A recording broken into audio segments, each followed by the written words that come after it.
طاعت اور عبادت قلب کو روشن کرتی ہے.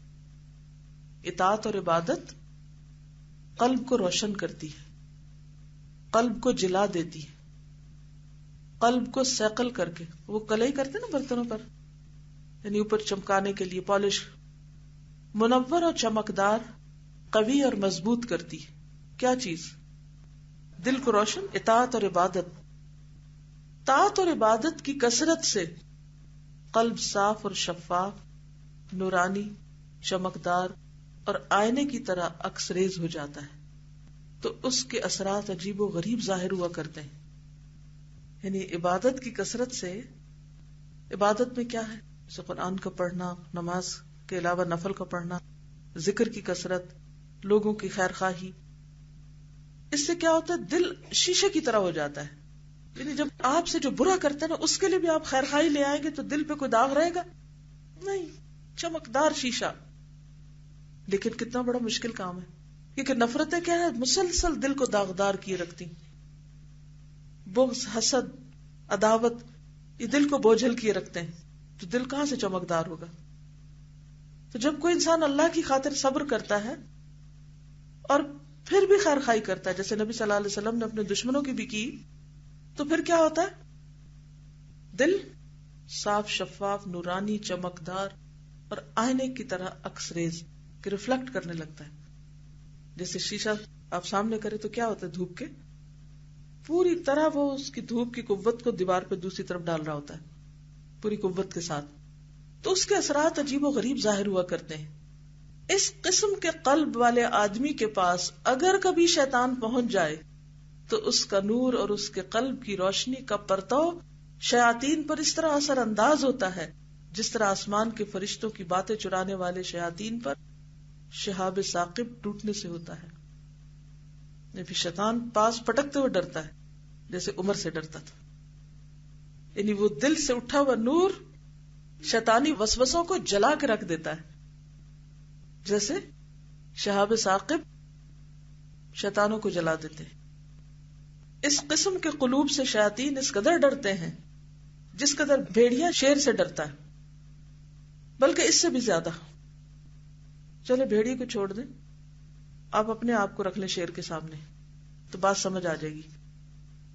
بلکہ اس سے بھی زیادہ بسا اوقات روشن قلب انسان شیاطین کو پچھاڑ دیتا ہے کہ تو مجھے بہکانے آیا، تو مجھے ورغلانے آیا، تو مجھے سستی دلانے آیا، میں تیری بات نہیں سنوں گا. دوسرے شیاطین ہمدردی کے لیے دوڑ پڑتے ہیں اور ایک دوسرے سے اس کی وجہ دریافت کرنے لگ جاتے ہیں کہ کیا ہوا، تو اتنا اداس کیوں ہے؟ جواب ملتا ہے کہ کسی انسان نے اسے پچھاڑ دیا ہے، اسے کسی انسان کی نظر لگ گئی. کتنے ہیں ایسے ہم میں سے؟ جو شخص اتنی قوت رکھتا ہے کہ اپنے دل سے نفرتوں کو اکھاڑ پھینکے، صرف وہی یہ قوت رکھتا ہے کہ شیطان کا مقابلہ کر سکے.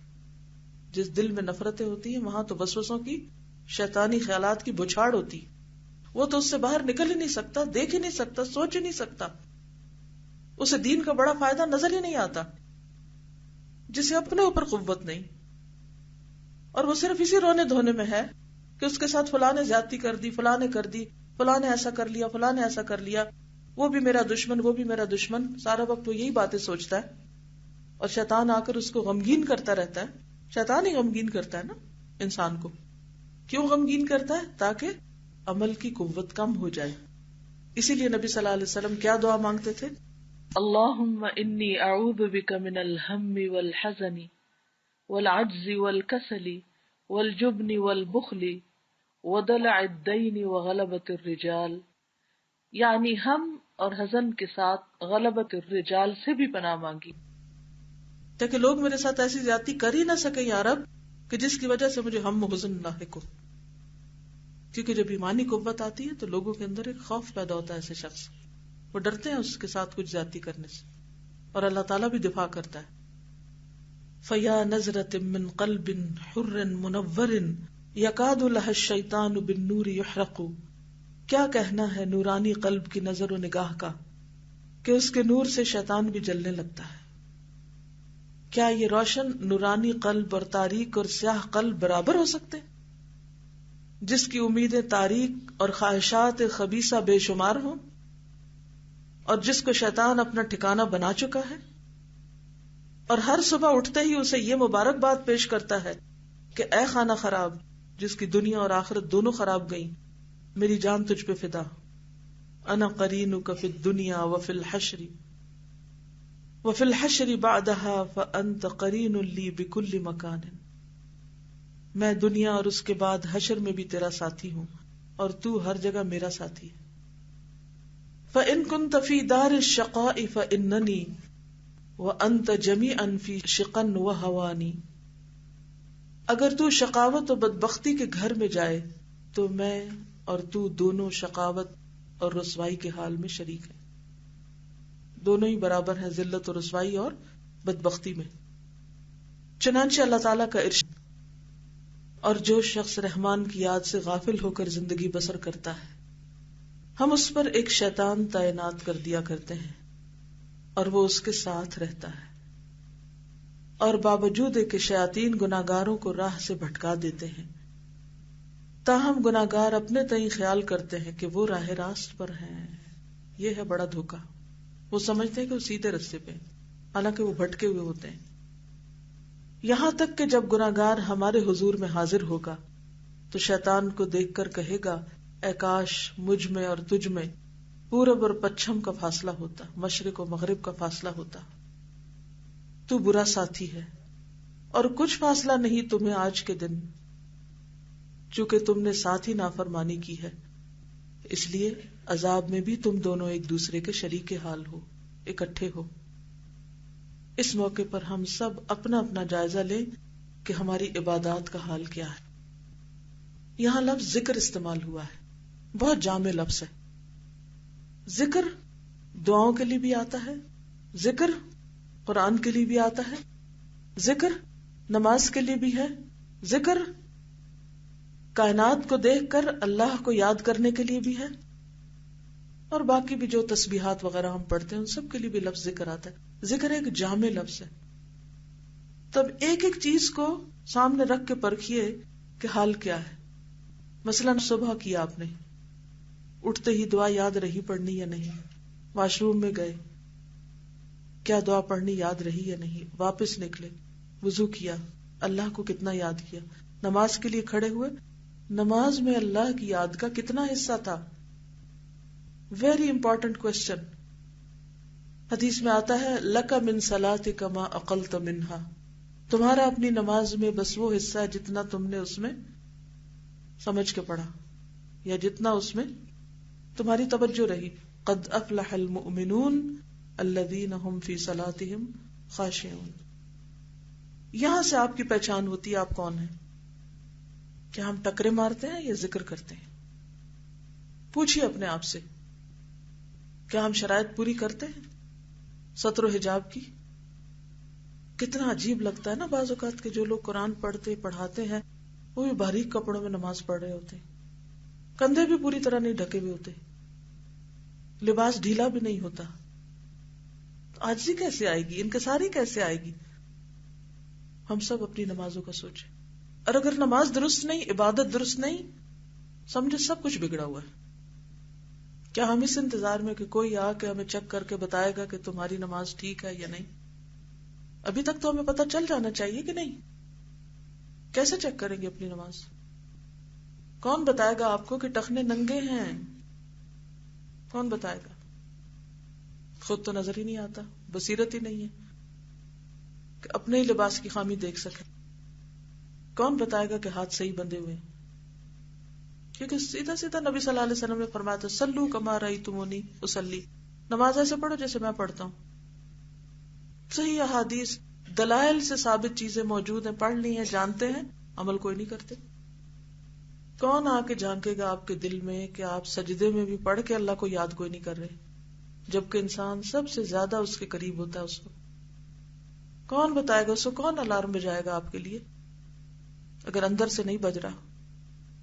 نماز کے بعد کی تسبیحات، اللہ سے دعا، کیا ہم بہت مصروف ہیں؟ ہم تو دین کا کام کر رہے ہیں اس لیے بڑے مصروف ہیں، دو چار ٹکریں ماری اور پھر کھڑے ہو گئے، جی بڑے دین کے کام کی ڈیوٹیاں ہماری تو بڑی سخت۔ نماز ہی درست نہیں ہے باقی کیا کریں گے؟ ہے کوئی ایکسکیوز؟ نہ کوئی خشیت ہے، نہ کہیں رونا ہے، نہ کہیں کوئی اللہ کی یاد ہے. بنیاد ہی بگڑی ہوئی ہے، آگے کیا چلیں گے، کہاں جائیں گے؟ کون آ کر آپ کو بار بار یاد کرائے گا کہ فجر کا وقت ہے قرآن پڑھو؟ کون بتائے گا کہ صبح شام کے اذکار پڑھو؟ کون بتائے گا کہ ہر وقت اللہ کو یاد کرو؟ کون بتائے گا کہ مال میں سے صدقہ خیرات کرو؟ کیسا ہوگا وہ دن کہ قرآن پڑھ کر آنسو آ جائیں، تنہائی میں بیٹھ کے، لوگوں کے بیچ میں نہیں. یا کسی قاری کی زبردست آؤٹ اسٹینڈنگ قرات سن کے تو پھر آپ جیسے کوئی گانا سن کے روتا ہے ایسے ہی رونے لگ جائیں. بات تو یہ کہ آپ خود پڑھیں اور سمجھیں اور روئیں اور تنہائی میں روئیں. تو جب تک عبادت درست نہیں، جب تک دل اللہ کے ساتھ لگا ہی نہیں، شیطان جڑ نہیں چھوڑے گا، شیطان نہیں چھوڑے گا، یہ نہیں پیچھے ہٹے گا. اس کا مقابلہ میں اور آپ نہیں کر سکتے. جتنا اللہ سے تعلق مضبوط ہوگا اتنا اس کی طرف سے دفاع ہوگا، اتنی پروٹیکشن ملے گی. وَمَن يَعْشُ عَن ذِكْرِ الرَّحْمَنِ نُقَيِّضْ لَهُ شَيْطَانًا فَهُوَ لَهُ قَرِينٌ. دوستی کے بھی لیول ہوتے ہیں نا. تو قرین وہ ہوتا ہے جو ہر وقت ساتھ لگا رہے، کیونکہ دل میں اللہ کی یاد ہے ہی نہیں پکی صحیح والی. تو جب صحیح یاد نہیں تو وہ چھوڑتا ہی نہیں، وہ ساتھ لگا ہی رہتا، لگا ہی رہتا ہے. کیونکہ یاد بھی کہاں ہے صرف زبان تک، اس کے نیچے نہیں آتی نا. تسبیح بھی کر لیتے ہیں، دعائیں پڑھ لیتے ہیں، قرآن پڑھ رہے ہیں، نمازیں پڑھ رہے ہیں، حلق کے اوپر اوپر اوپر اوپر. یہ تو حق ادا کرنا نہ ہوا. وَإِنَّهُمْ لَيَصُدُّونَهُمْ عَنِ السَّبِيلِ. پھر جب شیطان ساتھ لگا رہتا ہے تو وہ کیا کرتا ہے؟ اصل رستے سے روکتا ہے، اصل نیکی کے کاموں کے پاس نہیں جانے دیتا، اس سے جدا کر دیتا ہے. وَيَحْسَبُونَ أَنَّهُمْ مُهْتَدُونَ. اور انسان دین سے دور بھی جا رہا ہوتا ہے اور بڑی خوش فہمی میں ہوتا ہے کہ آئی ایم رائٹ، میں ٹھیک ہوں. اور بڑے دھڑلے سے ہم کہہ رہے ہوتے ہیں فلاں کی وجہ سے میں نے نماز چھوڑ دی، فلاں کی وجہ سے میں نے قرآن پڑھنا چھوڑ دیا، فلاں کی وجہ سے میں نے دین چھوڑ دیا. یعنی دوسروں پہ ذمہ داری ڈال کے ہم خدا کی یاد سے غافل ہوتے چلے جاتے ہیں. اگر ہم واقعی قرآن پڑھے ہوئے ہیں اور قرآن ہمیں تھوڑا سا بھی سمجھ آیا ہے تو کیا یہ بات سمجھ نہیں آئی کہ دوسرے سارا بوجھ نہیں اٹھا سکتے ہمارا؟ ان پہ اگر ہم ڈال رہے ہیں اور ان پہ پڑا بھی تو خود ہم پہ بھی تو پڑے گا نا. ہم کیسے بچ سکتے کہ کسی کی بد عملی کا، کسی کی بد اخلاقی کا، کسی کی بے دینی کا شکوہ کر کے ہم اپنے فرائض سے غافل ہو جائیں. حتی اذا جاءنا قال یا لیت بینی وبینک بعد المشرقین فبئس القرین. جو پچھتاوا کل ہونا ہے وہ آج کیوں نہیں ہو جاتا؟ آج کیوں نہیں اس سے دوری اختیار کر لیتے؟ آج کیوں نہیں یہ کہتے یا لیت بینی وبینک بعد المشرقین فبئس القرین؟ کیونکہ اس دن تو کچھ فائدہ نہ ہوگا. وَلَن يَنفَعَكُمُ الْيَوْمَ إِذ ظَلَمْتُمْ أَنَّكُمْ فِي الْعَذَابِ مُشْتَرِكُونَ. ان آیات میں اللہ تعالیٰ یہ خبر دیتا ہے کہ رحمان کے ذکر یعنی قرآن حکیم کو جو اس نے رسول اللہ صلی اللہ علیہ وسلم پر نازل فرمایا اور جس میں برکتیں ہی برکتیں ہیں، جس نے بھلا دیا اور اعراض کیا اس کے پڑھنے سے آنکھیں بند کر لیں. بعض اوقات ایسا ہوتا ہے نا کہ کورس کی حد تک تو پڑھ لیتے ہیں، اس کے بعد کوئی تعلق نہیں، نہ قرآن پڑھنے کا، نہ پڑھانے کا، نہ سیکھنے کا، نہ سکھانے کا، کسی بھی درجے میں. اس سے اعراض کیا ہوا ہے، اس کے لیے وقت نہیں، اس کے پڑھنے سے آنکھیں بند کر لی، اس کے فہم اور بصیرت اور اس پر غور و تدبر کرنے سے اور اس سے مراد الہی کے سمجھنے سے آنکھیں پھیر لی تو اللہ تعالیٰ اس کی سزا یہ دیتا ہے کہ اس پر اس کے شیطان کو مسلط کر دیتا ہے اور وہ اس کا ایسا رفیق اور ساتھی بن جاتا ہے کہ نہ حضر میں اس کا ساتھ چھوڑتا ہے، نہ سفر میں، گھر میں نہ باہر. اللہ اکبر. یہی اس کا مولا، دوست، رفیق، ساتھی اور کنبہ دار بن جاتا ہے. ردی ان لبان صدین ام تقاسما باسحم داجن عوض لا يتفرقوا. ایک ہی ماں کی چھاتیوں سے دودھ پینے والے مستقبل میں کبھی متفرق نہیں ہو سکتے. یہاں تو ہمارے یہاں تو یہ رواج نہیں نا کہ دوسرے بچوں کو دودھ پلایا جائے. تو عربوں میں تو ایک عورت ایک وقت میں ایک سے زیادہ بچوں کو بھی دودھ پلاتی تھی. تو وہ جو بچے ساتھ دودھ پیتے تھے ان کی جو محبتیں ہوتی تھی عمر بھر رہتی تھی کہ انہوں نے ساتھ دودھ پیا. پھر ایسا ہوتا ہے نا جو بچپن میں ساتھ رہتے ہیں ان دوستوں کی محبتیں زیادہ ہوتی، پھر اس کے ساتھ آگے بڑھتے بڑھتے پھر اللہ تعالیٰ یہ خبر دیتا ہے کہ جو راہ میری اور میری جنت کی طرف جاتی ہے شیطان اپنے رفیق کو اس سے بھٹکا دیتا ہے اور دور پھینک دیتا ہے، اس پر بھی یہ گمراہ اپنے کو رشد و ہدایت کا علمبردار سمجھتا ہے. یہ ہے نا اصل بات، یعنی ہے بھٹکا ہوا لیکن خود کو کیا سمجھتا ہے؟ رشد و ہدایت کا علمبردار، تاکہ جب یہ دونوں کے دونوں قیامت کے دن پروردگار عالم کے حضور میں حاضر ہوں گے تو یہ اپنے شیطان کو دیکھ کر کہے گا یا لیت بینی و بینک بعد المشرقین. الزخرف 38. کاش میرے اور تیرے درمیان مشرق و مغرب کی دوری ہوتی. ارے او شیطان، تو نے دنیا میں بھی میرا ساتھ نہ چھوڑا اور مجھے راہ حق سے بھٹکا دیا، ہدایت اور رشد سے دور کر دیا تاکہ مجھے ہلاک کر دیا، اور آج بھی تو میرا ساتھ نہیں چھوڑتا. یہ قاعدہ ہے کہ کوئی مصیبت زدہ کسی دوسرے کو اپنی جیسی مصیبت میں پھنسا دیکھتا ہے تو ایک گناہ اسے تسلی ہو جاتی ہے کہ یہ بھی اسی بلا میں مبتلا ہے جس میں میں مبتلا ہوں. مثلا ایک کینسر کا پیشنٹ صحت مند انسان کو دیکھ کر بہت دکھی ہوگا کہ وائی می، مجھے کیوں مصیبت آ گئی، لیکن اگر کسی اور کینسر زدہ کو دیکھے گا تو اسے تھوڑی تسلی ہوگی کہ صرف میں نہیں اور بھی مشکل میں ہے. لیکن اللہ تعالیٰ اس آیت میں یہ خبر دیتا ہے کہ یہاں اسے اس قسم کی تسلی بھی میسر نہیں ہوگی. ایک ساتھی اپنے ساتھی کو اپنی مصیبت میں شریک پاتا ہے تو اسے ایک گونا راحت، فرحت اور تسلی ہوتی ہے، جیسا کہ حضرت خنسا نے اپنے بھائی صخر کی موت پر کہا ہے وَلَوْلَا كَثْرَةُ الْبَاكِينَ حَوْلِي عَلَىٰ إِخْوَانِهِمْ لَقَتَلْتُ نَفْسِي. اگر میرے ارد گرد اپنے بھائیوں پر رونے والوں کی کثرت نہ ہوتی تو میں اپنی جان کو ہلاک کر لیتی. تو چونکہ میں نے دیکھا اور بھی روتے ہیں تو میرے لیے رونا آسان ہو گیا. وَمَا يَكُونُ مِثْلَ أَخِي وَلَكِنْ أُعَزِّ النَّفْسَ عَنْهُ بِالتَّأَسِّي. اور گو وہ لوگ میرے بھائی جیسے لوگوں پر نہیں روتے، یعنی ان کے بھائی اتنے بڑے نہیں تھے، ان کا غم ہلکا ہے، لیکن پھر بھی نفس کو کچھ نہ کچھ تسلی ضرور ہو جاتی ہے، یعنی جب میں اوروں کو روتا دیکھتی ہوں. الا یا صخر لا انساک حتی افارق عیشتی وورود نفسی. اے صخر، میں تمہیں اس وقت تک نہیں بھولوں گی جب تک میں زندہ ہوں اور میری لاش قبر میں نہ جائے گی. ذیل کی آیت میں اللہ تعالیٰ نے صاف صاف فرما دیا کہ اہل دوزخ کو اس قسم کی تسلی بھی نصیب نہ ہوگی، اور کچھ فائدہ نہیں تمہیں آج کے دن جب تم ظالم ٹھہرے، بے شک تم عذاب میں شامل ہو. خلاصہ کیا ہے آج کے سبق کا؟ نتیجہ کیا ہے؟ کیا سیکھا ہے؟ کیا کرنا ہے؟ What next? جی آپ فرمائیے. یعنی ہم اپنے گناہوں، اپنی کوتاہیوں، اپنے عیبوں کا بوجھ دوسرے پر نہیں لاد سکتے.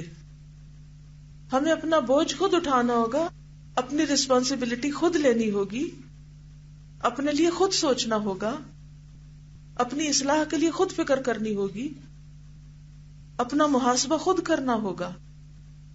جی اور جی گڈ. ہمارے ہی گناہوں کی وجہ سے اگر ہمارے عمل میں کمی کوتاہی ہو رہی ہے تو اس کا جائزہ ہم اپنی نمازوں سے لے سکتے. نماز ہمارے لیے آئینہ ہے کہ نماز کا معیار اور کرائیٹیریا اور سٹینڈرڈ اور کوالٹی کیا ہے. جی گڈ. بالکل. جیسے کچھ دن گاڑی کھڑی رہے تو اس کا انجن جام ہونے لگتا ہے، اسی طرح جب ہم بھی قرآن پڑھتے پڑھتے چھوڑ کر بیٹھ جاتے ہیں یا اتنا نہیں پڑھتے یا اس کے ساتھ حق کا تلاوت ہی جیسا تعلق نہیں رہتا تو پھر ہمارے عمل میں بھی سستی آ جاتی. حق کو باطل کی معرفت کے ساتھ ساتھ اپنے اوپر حق کا نفاذ کرنا بہت ضروری ہے، صرف سمجھ کافی نہیں ہے. جی آپ فرمائیے. اپنے دل میں شیطان کے لیے نفرت اور بغض رکھنا چاہیے. جی جی ہاں، کانشیسلی اللہ کی یاد کو ہمیشہ اپنے ساتھ رکھے. پلیزر کو زندگی کا مقصد نہ سمجھے. نو میٹر کتنی بھی مشکلات اور رکاوٹیں ہیں لیکن دین کے کام میں آگے بڑھتے رہنا ہے. جی آپ فرمائیے. ایمانی نور شیطانی وسوسوں کو جلا دیتا ہے. اگر وسوسے نہیں پیچھا چھوڑ رہے تو مطلب یہ ہے کہ ایمان کمزور ہے. پھر روئیں اللہ کے آگے دعائیں کریں، کچھ بھی کریں، لیکن ان سے چھٹکارا پائیں.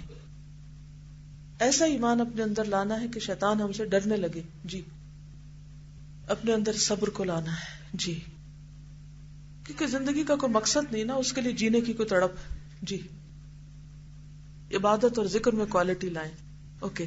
سبحانک اللہم و بحمدک نشہد ان لا الہ الا انت نستغفرک و نتوب الیک. السلام علیکم و رحمۃ اللہ وبرکاتہ.